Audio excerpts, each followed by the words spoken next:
우리나라 사람들은 옛날부터 이 까마귀를 별로 좋아하지 않습니다. 근데 까마귀는 싫어하는데 이 까마귀와 이 사촌격인 까치는 굉장히 좋아합니다. 그러나 반대로 서양 사람들은 까치는 싫어합니다. 그리고 까마귀는 또 굉장히 좋아합니다. 왜 이 서양 사람들이 이 까마귀를 좋아하느냐? 이 까마귀는 길조라 그렇게 생각합니다. 여기 길조라는 말의 뜻은 좋은 일이 있을 징조를 말할 때에 길조다. 까치는 흉조예요. 반대로 불길한 일이 있을 것을 이렇게 조짐을 보여주는 게 이제 까치라고 해서 서양 사람들은 까마귀를 좋아하는데 우리나라는 까마귀를 흉조로 보는 겁니다. 왜냐하면 우리나라는 옛날부터 이 백이민족이라 그러잖아요. 흰 옷, 원래 흰색을 좋아하는 민족이었어요. 그런데 까마귀를 보면은 까마귀는 그 크기도 좀 위압적이지만은 무섭게 생겼어요. 그리고 온몸이 시커멓게 생겼어요. 그리고 까마귀가 소리를 지르잖아요. 깍깍 할 때는 정말 무서워요. 그 까마귀들이 때를 져가지고 이렇게 울면서 날아갈 때는 정말로 뭐 저 밑에 무슨 일이 생겼나 싶을 정도로 참 우리나라 사람들은 까마귀에 대한 이 고정관념이 있어가지고 뭔가 까마귀 떼가 지나가면은 머리가 섬찟하고 뭔가 마음에 두려움이 엄습이 오는 것은 사실이에요. 그러니까 한마디로 말하면은 까마귀에 대한 부정적인 편견 때문에 그렇다는 겁니다. 그런데 어느 유명한 이 조류 연구가가 이 까마귀에 대해서 굉장히 긍정적인 이야기를 하는 것을 들은 적이 있어요. 우선 이 까마귀는 우리가 생각하는 대로 흉조가 아니라는 거예요. 까마귀만큼, 새 중에 까마귀만큼 길조가 없다는 거예요. 왜냐하면은 그 까마귀의 생태를 보게 되면은 까마귀는 철저하게 가족 중심. 그래서 새끼들이 어미새예요. 어미가 죽지 않고 살아있는 동안 끝까지 어미를 위해서요. 이 새끼들이 자라나면서 먹이를 구해다가 먹이를 오히려 어미새에게 갖다 준다는 거예요. 그래서 이 까마귀는 굉장히 효심을 가진 새라. 그분이 그렇게 표현하더라고요. 그리고 그들은 굉장히 가족 공동체를 중시합니다. 그래서 거기에 뭐 동생이 있을 거 아니에요. 그러면요, 그 형님들이 형제들이 아래 그 동생들을 그렇게 챙기고 그렇게 돌보고 그래서 겉으로 볼 때는 시커멓게 더럽게 생길지라도 이 까마귀들이 굉장히 온정이 많다는 거예요. 온정. 그리고 다른 새들의 배설물은요 그냥 독성이 많다는 거예요. 그런데 이 까마귀 떼들의 배설물은요 양질의 거름이 된다는 거예요. 그 까마귀 똥을 밭에다 심으면 그래서 그 모든 작물들이 잘 된다는 거죠. 이 잡식성이기 때문에. 그리고 각종 해충들을 다 잡아먹어요. 그래서 자연의 청소부라 그렇게 일컬을 정도로 까마귀는 절대로 흉조가 아니고 길조다. 까마귀만큼 사람들에게 도움이 되는 새가 별로 그렇게 많지 않다는 그런 이야기를 하였습니다. 그러나 우리나라 사람들은 어떠합니까? 길조를 바라보는 마음이 강하기 때문에 그 모습만 보고 까마귀를 흉조라고 그렇게 부른다는 겁니다. 여러분, 오늘 우리가 이 성경을 보게 되면은 성경에 수많은 말씀들이 있습니다. 66권 전체의 그 말씀을 놓고 보게 되면은 한마디로 하나님의 이 말씀은요 길조라고 말씀을 드릴 수가 있어요. 무슨 말입니까? 좋은 일이 있을 징조를 알려주는 그 귀한 말씀. 이 하나님의 이 복된 귀한 말씀 중에도 오늘 우리가 성탄 예배를 드리면서 특별히 우리가 꼭 알고 묵상하고 깨닫고 돌아가야 할 말씀은 바로 오늘 우리가 읽었던 이사야 7장 14절 말씀. 참 이것은 성경 말씀 가운데서도 가장 탁월한 길조의 말씀이라는 것입니다. 본래 이 말씀은 진짜 이사야가 예수님이 이 세상에 오시기 전 700년 전에 성령의 감동을 받았어요. 그리고 장차 오실 예수 그리스도의 인류의 구원을 위해서 구원자로 이 세상에 올 것이다 라고 하는 위대한 이 징조를 이미 700년 전에 이사야가 이 말씀을 선포했다는 겁니다. 그래서 이 말씀은 우리 기독교인이든 아니든 한 번쯤은 아마 다 들어봤을 법한 말씀 아닙니까? 특히 오늘처럼 이렇게 성탄의 계절이 다가오면은 수없이 읽히고 소개되는 말씀이 바로 오늘 이 본문의 이 말씀이에요. 여러분 여기에 이사야 7장 14절 이 말씀이요. 700년 후에 마태복음 1장 22절에 가면요. 이 예언이 성취되면서 이렇게 말씀을 하는 것을 볼 수가 있습니다. 아들을 낳으리니 그 이름을 예수로 하라. 이는 그가 자기 백성을 그들의 죄에서 구원할 자이심이라 하니라. 여러분 여기에 예수라는 이름의 뜻이 뭔 줄 아십니까? 구원자라는 그런 뜻이에요. 즉 예수님은 무엇보다도 구원자로 이 땅에 오신 분이라는 거예요. 그래서 이 선지자가 예언했던 이사야 7장 14절의 말씀에 대해서 이 마태복음은 좀 더 구체적으로 이 말씀이 어떻게 성취되었는가에 대해서요. 마태복음 1장 22절이야 23절에 보시면 이렇게 말씀합니다. 이 모든 일이 된 것은 주께서 선지자로 하신 말씀을 이루려 하심이니 이르시되 보라 처녀가 잉태하여 아들을 낳을 것이요 그의 이름은 임마누엘이라 하리라 하셨으니 이를 번역한 적 하나님이 우리와 함께 계시다 하미라. 여러분 여기 보시면 특별히 처녀가 잉태하여 아들을 낳을 것이요. 여러분 처녀가 잉태하여 아들을 낳았다는 겁니다. 그러니까 남자를 전혀 몰랐던 동정녀가 잉태했다는 거예요. 이쯤 되면은 아마 여러분들 여러 가지로 많은 의심을 할 겁니다. 설마 어떻게 그런 일이 있겠나? 여러분 이 사실이 믿어지십니까? 보세요.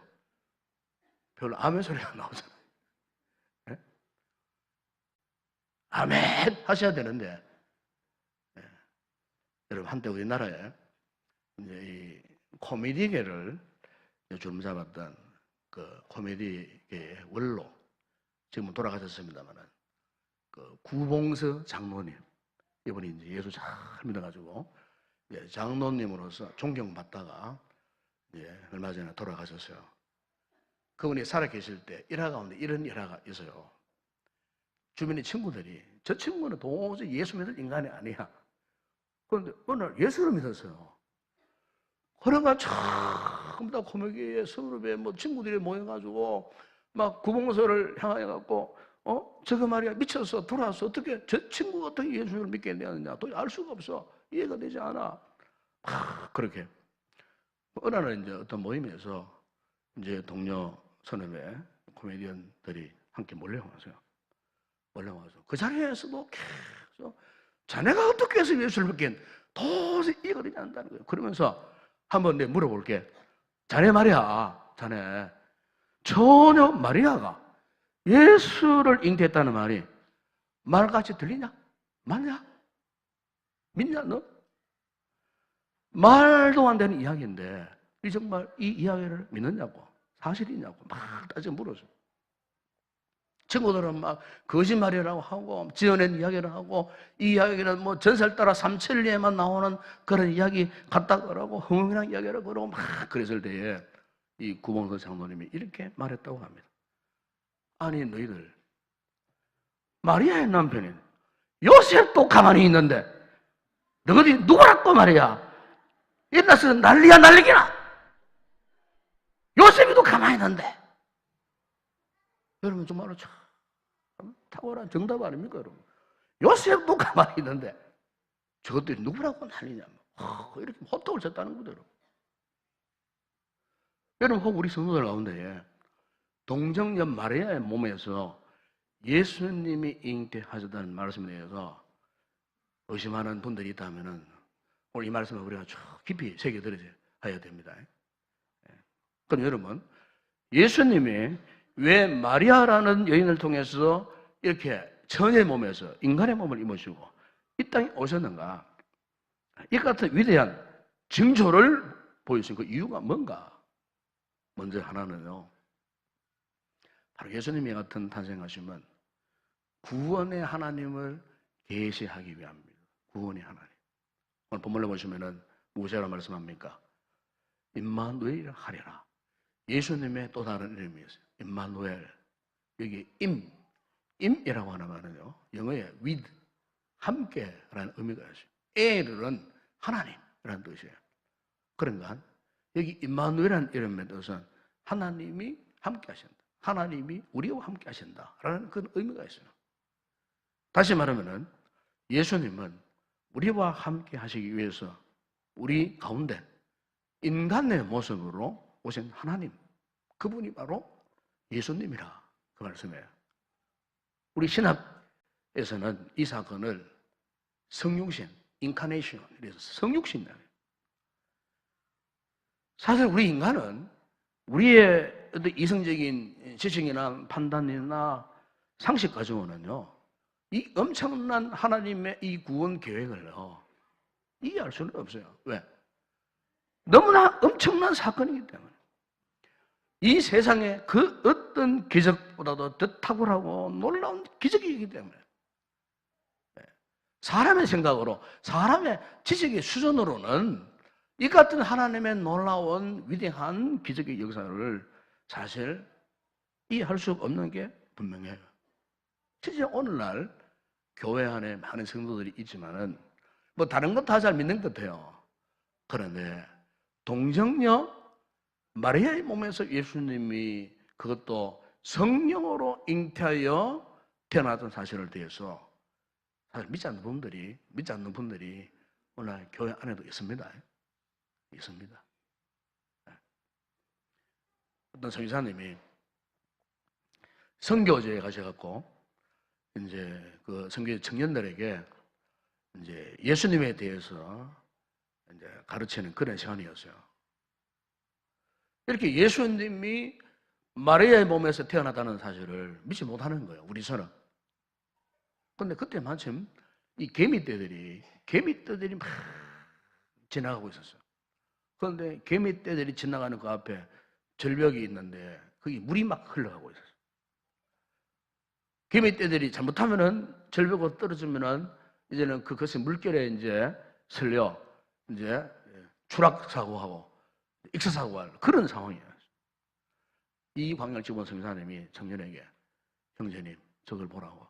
지금 자 개미떼들이 지금 아슬아슬하게 지금 절벽 옆으로 해서 그 물이 흐르는 물살 흐르는 그를 지나가고 있는데 지금 내가 개미가 되어갖고 동료 개미들에게 지금 당면한 눈앞의 위기를 알려줄 수 있다면 얼마나 좋겠느냐고. 그런 한 이야기가, 형제님, 이와 같이 사실 우리는 개미가 될 방법이 없지만 그러나 전능하신 하나님이시라면 인간이 되지 못할 이유가 어디 있겠습니까? 바로 예수님의 성육신이 그런 것입니다.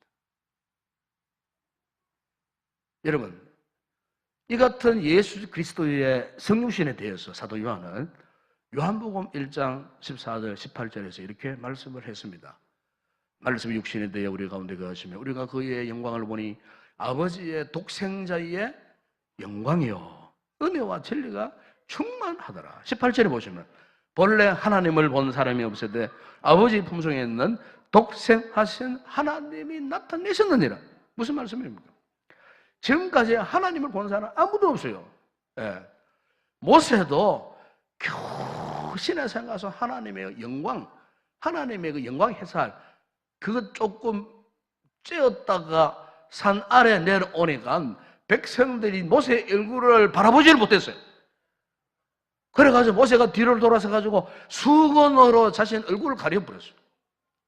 여러분, 만약 죄 많은 우리 인간이요, 하나님을 직접 보면은 우리는 그 자리에서 그냥 즉사해버리는 거예요. 왜?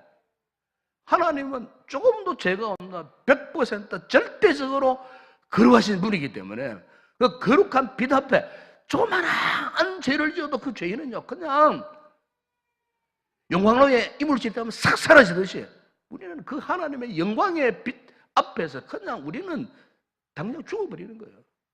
한 번도 하나님을 직접 대면해 본 인간이 아무도 없어요. 예. 근데 여러분 보세요. 그 거룩하신 하나님이 지금 보세요. 우리에게 하나님의 영광을 우리에게 나타내 주시는데 그 방법이 뭐냐? 하나님이 육신을 입으시고 이 땅에 오셨다는 겁니다. 이 땅에 우리와 똑같은 모습으로 우리의 눈높이 수준으로 오셔가지고 자 봐라, 저분이 하나님이다, 저분이 구원자다, 저분이 구세주다. 바로 그 하나님에 대한 진정한 모습, 우리 인간의 수준으로 볼 수 있는 하나님을 대신 보여주신 분이 누구냐? 바로 예수 그리스도시라는 것입니다. 믿으십니까 여러분? 바로 우리는 예수님을 통해서 하나님을 바라볼 수 있다는 거예요. 그러므로 여러분, 이 성탄의 위대한 징조는 뭐냐? 바로 구원자 하나님이 임마누엘, 우리와 함께 하시기 위해서 인간의 역사 가운데 오셨다는 것. 여러분, 이것보다 더 큰 위대한 징조가 어디 있겠습니까? 그리고 또 하나 여러분, 위대한 징조를 보여주실 이유가 뭐냐면 그것은요, 이 같은 우리에게요 하나님의 현존을 경험하기 위해서 예수님이 오셨다는 겁니다. 여러분, 예수님이 우리 가운데 오시는 가장 중요한 이유가 이것입니다. 당신의 현존을 보여주기 위해서. 굿뉴스, 복음이라는 게 바로 이겁니다. 여러분, 이 복음의 실체 되신 예수 그리스도가 우리 가운데 한번 생각해 보세요. 예수라는 분이 본래 하나님이죠. 2000년 전 이 땅에 구원자로 오셨다고 할지라도 여러분, 우리가 직접 그분을 만나지 못하고 보지 못하고 경험하지 못하면 무슨 구원의 의미가 있겠습니까? 여러분, 여러분, 우리가 구원을 받았다는 말은 다른 말이 아니에요. 예수님의 임재, 예수님의 임재가 지금 우리와 함께 한다는 거예요. 우리 속에 지금 주님이 계신다는 거예요. 이게 임마누엘 아닙니까? 임마누엘. 여러분, 하나님의 현존이라는 게 무엇입니까? 비록 예수님을 한 번도 본 적이 없어요. 그런데 이상합니다. 우리가 구원을 받으면요, 그 예수님의 현존이 깨달아져요. 예? 예수님의 임재가 깨달아져요. 예수님의 2000년 전의 십자가 사건이 나를 위해서 죽어주신 것처럼 그렇게 믿어져요. 웬일인지 모르겠어요. 제대로 믿어지는 거예요. 그 십자가 앞에 눈물이 절로 나오고 그러는 가운데에 우리의 심령 속에서 주님께서 말씀하세요. 따라. 이렇게 말씀하시면서 때로는 우리가 어려움을 당할 때 눈물을 흘리고 주님 앞에 기도할 때에 주의 음성이 들려주고 우리의 심장 가슴을 감동시키고 우리 인격을 살아주셔서 마치 주님이 지금 바로 내 곁에 계셔가지고 나의 온몸 머리부터 발끝까지 어루만져 주시는 것처럼 주님의 손길을 영적으로 느끼게 되는 이 은혜. 여러분, 우리 성도들이 현존하시는 이 하나님의 이 영적인 느낌을 우리가 받아야 할 줄로 믿습니다. 안 믿는 사람들은요, 이 크리스마스를 뭐라고 표현합니까? 엑스마스, 엑스마스. 엑스마스라고 합니다. 엑스가 뭡니까? 수학이 미지수예요. 그러니까 자신의 상식이나 이성적 판단으로 이해 안 된다는 거예요. 그 예수를 못 믿는다는 거예요. 그냥 그래서 예수님을 그냥 미지수로 부정해 버리는 거예요. 그러나 여러분, 성경은 분명히 말씀합니다. 예수님 이름이 뭐라고요? 예수, 우리의 구원자. 그리고 그분은 임마누엘 하나님. 분명한 사실은 지금도 이 시간에도 우리와 함께 하시는 하나님. 오늘 우리 성도들이 이 하나님을 경험하는 성도들이 될 수 있기를 주의 이름으로 축원합니다. 그러면 여러분, 우리가 이 하나님을 어떻게 경험할 수 있을까요? 여러분, 프랑스의 유명한 과학자고 수학자고 그리고 독실한 신앙인이었던 이 파스칼이라고 하는 사람이 있습니다. 이 파스칼이 유명한 책 가운데 팡세라고 하는 책이 있습니다. 이 팡세는 뭐냐면, 이 파스칼이 예수를 믿고 그리고 은혜를 받고 예수를 만나고 임재를 경험했던, 그래서 감정, 쉽게 말하면 감정, 그게 고백록이에요. 그 읽어보게 되면 그 순간순간 너무너무 아름다운 시적인 글귀도 많고 참 가슴이 뜨거워지는 그런 내용들이었어요. 그분이 이런 이야기를 했어요. 하나님을 경험하기 위해서 필요한 것은 이성이 아니라 마음이다. 하나님을 경험하기 위해서 이성적으로는 절대로 하나님을 경험할 수 없어요. 마음으로.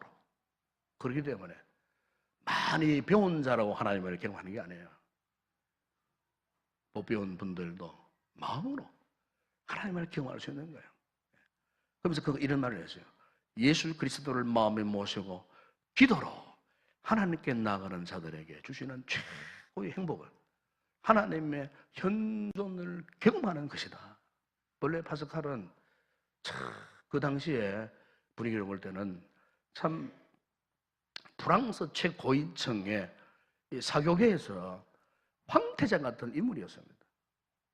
여러분, 현대의 이 컴퓨터 이론을 파스칼이 이미 만들었어요. 파스칼이 이론을 가지고 컴퓨터를 개발한 거예요. 얼마나 똑똑했겠습니까?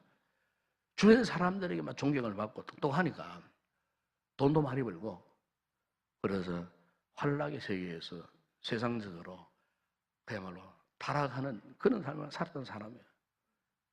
술에 만취해서 쓰러지기도 하고, 한 번은 위협 사고도 만나서 그냥 죽음 직전에서 그가요 하나님을 만난 거예요. 그가 깨닫고 하나님의 현존을 깨닫고 나부터 이 파스칼이 사교계에서 발을 뺐어요. 환락가를 저버리고 회개하고 하나님께로 돌아왔어요. 1654년 11월 23일 밤, 그의 고백록에 보면 파스칼이 성령의 은혜를 경험을 했어요. 메마른 그의 심령에 성령의 은총의 담배가 내리는 것을 경험했어요. 10시 반부터 12시 반까지 2시간 동안 영적인 체험을 했어요. 그의 명저서인 팡세에 이리 고백합니다. 철학자와 학자들의 신이 아니라 아브라함의 하나님, 이삭의 하나님, 야곱의 하나님, 그리고 짤막짤막 그걸 고백하는데 확신, 기쁨, 평화, 예수 그리스도의 하나님, 의로우신 아버지, 영생 곧 유일하신 참 하나님과 당신을 보내신 자 예수 그리스도를 아는 것이니이다. 예수 그리스도, 오직 예수 그리스도. 그가요 성령의 큰을 입고 한밤중에 강력한 뜨거운 믿음의 고백을 하면서 심령에 감출 수 없는 그 기쁨, 그 마음에 응들였던 그 상처들, 선뿌리들이 그날 밤에요 이슬처럼 은혜가 내릴 때에 그 모든 상처가 깨끗하게 치유되어 버렸어요. 그야말로 성령의 사람으로, 하나님의 사람으로 거듭나버렸어요. 그 은혜 입고 고백한 내용들이 이 파스칼의 팡세에 보면은 다 기록되어 있는 것을 볼 수가 있습니다. 한마디로 말하면은 임마누엘 하시는 예수 그리스도를 구체적으로 이 파스칼이 경험을 한 거예요. 사랑하는 여러분, 오늘 저와 여러분에게도 이 성탄을 하나의 어떤 1년 중 영적 행사로 생각하지 마시고 정말 우리 이 성탄절을 통해 갖고 다시 한번 여러분의 믿음 생활을 다시 한번 점검해 볼 수 있기를 바랍니다. 과연 지금 이 시점에서 내 신앙은 주님 앞에, 하나님 앞에 내 신앙은 정말 분명한가? 예수 그리스도의 현존을 믿는, 임마누엘의 신앙을 믿는 예수 그리스도가 나의 구원자, 구세자라는 사실을 확실하게 믿고 고백할 수 있는가? 이 파스칼처럼. 주님은 분명히 말씀합니다. 여러분 계시록 3장 20절에 보십시오. 볼지어다 내가 문 밖에 서서 두드리는 누구든지 내 음성을 듣고 문을 열면 내가 그에게로 들어가 그와 더불어 먹고 그는 나와 더불어 먹으리라 그랬어요. 마태복음 28장 20절 하반절에 보면은 내가 세상 끝날까지 너희와 항상 함께 있으리라. 요한복음 14장 26절에 그분이 어떻게 우리와 함께 하시는가? 보혜사 곧 아버지께서 내 이름으로 보내신 성령 그가 너희에게 모든 것을 가르치고 내가 너희에게 말한 모든 것을 생각나게 하시리라. 아멘.